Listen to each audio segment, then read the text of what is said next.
Olha, a cota de transbordo, né? A cota de inundação do Guaíba era de 3 metros, ultrapassou 5 metros. E para muita gente é difícil entender como um lago pode subir tanto para alagar tantas regiões ali de Porto Alegre, região metropolitana. E depois, por que essa água demora tanto tempo para baixar? Os especialistas dizem que isso pode ser explicado pela geografia do local. Porto Alegre também tem um sistema de proteção contra as enchentes que não funcionou.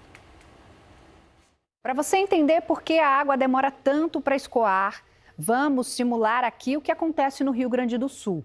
Esse recipiente representa o Guaíba. Esses outros, os rios que cortam a região e que aumentaram de volume por causa das fortes chuvas.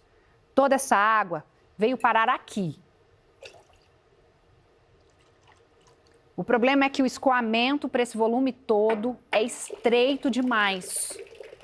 E é por esse, entre outros motivos, que a população enfrenta a maior enchente da história.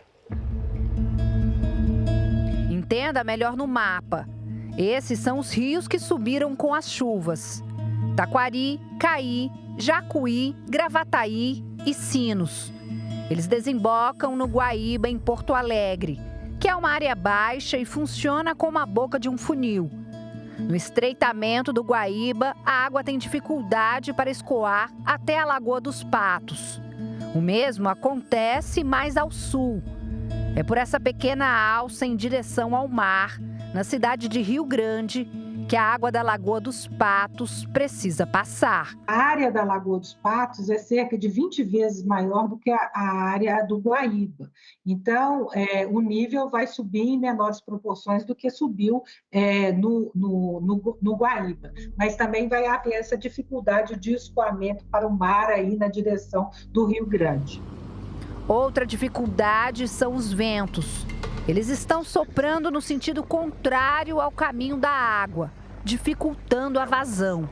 Quando o vento está na direção norte-sul, ajuda o escoamento da água em direção ao mar. Mas quando esse vento muda de direção, então isso pode dificultar o escoamento se houver a inversão desses ventos.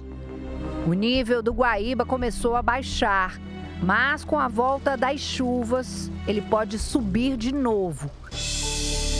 Os 68 quilômetros de um sistema de proteção contra as cheias do Guaíba não foi suficiente para impedir a enchente sem precedentes na história do estado e do país. A estrutura é parecida com o que foi criado em Amsterdã, capital da Holanda. Como a cidade fica abaixo do nível do mar, há mais de 100 anos foi construído um dique sobre o rio Amstel. São morros artificiais gigantes que impedem que a área seja inundada pelo mar. Mas porque o sistema para conter o Guaíba não suportou. Porto Alegre tem um sistema de proteção. O grande problema é que, por passar muitos anos sem funcionar, ele estava sem manutenção e não funcionou. Toda a cidade hoje ela poderia estar fora dos impactos de inundação. O especialista ainda reforça a necessidade para sistemas de alerta e atenção às áreas de risco. Aí você tem que ter um bom sistema de alerta, um zoneamento de áreas de risco e incorporado ao plano diretor da cidade, de tal forma que a população não ocupe essas áreas de risco, sejam usadas para parques e outras coisas, e tem um alerta que quando vier, aquelas pessoas que ainda estão na área de risco são alertadas. A Prefeitura de Porto Alegre informou que investiu mais de 108 milhões de reais em obras relacionadas à prevenção de enchentes e ao alívio de alagamentos em 2023 e que inclui intervenções para melhoria no sistema de proteção contra cheias e no manejo de água da chuva, além da manutenção do sistema de drenagem e a retirada de sedimentos de riachos. Olha, mas o Guaíba, o Lago Guaíba e a Lagoa dos Patos, que na verdade não é uma lagoa, é uma laguna, porque tem uma ligação com o mar, tem dimensões gigantescas. O Jean Brandão vai mostrar pra gente aí no mapa, né, Jean? É isso, Mariana. A gente tem aqui no mapa uma ideia melhor. A gente já mostrou brevemente, há poucos instantes, como é que é essa situação. Então, o Guaíba está lá em cima e a água do Guaíba desce, então, para a Laguna dos Patos, que a gente está vendo aqui. Por água, são cerca de 260 quilômetros. Por terra, são mais de 300. Então, há uma divergência com relação a essa distância. Mas veja só que é uma grande quantidade de água que a gente tem na Lagoa dos Patos, na Laguna dos Patos.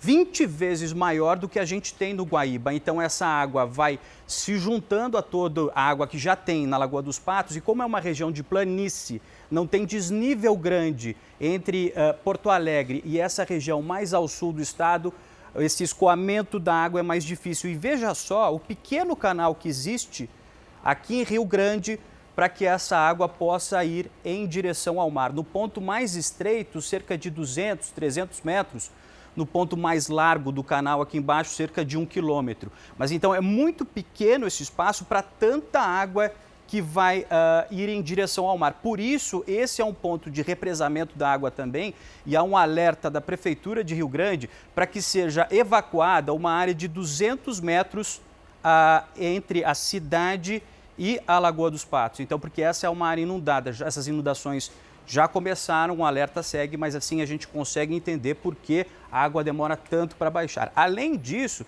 tem a questão da água ter entrado dentro das cidades, como aconteceu em Canoas, extravasando diques que foram colocados naquela região.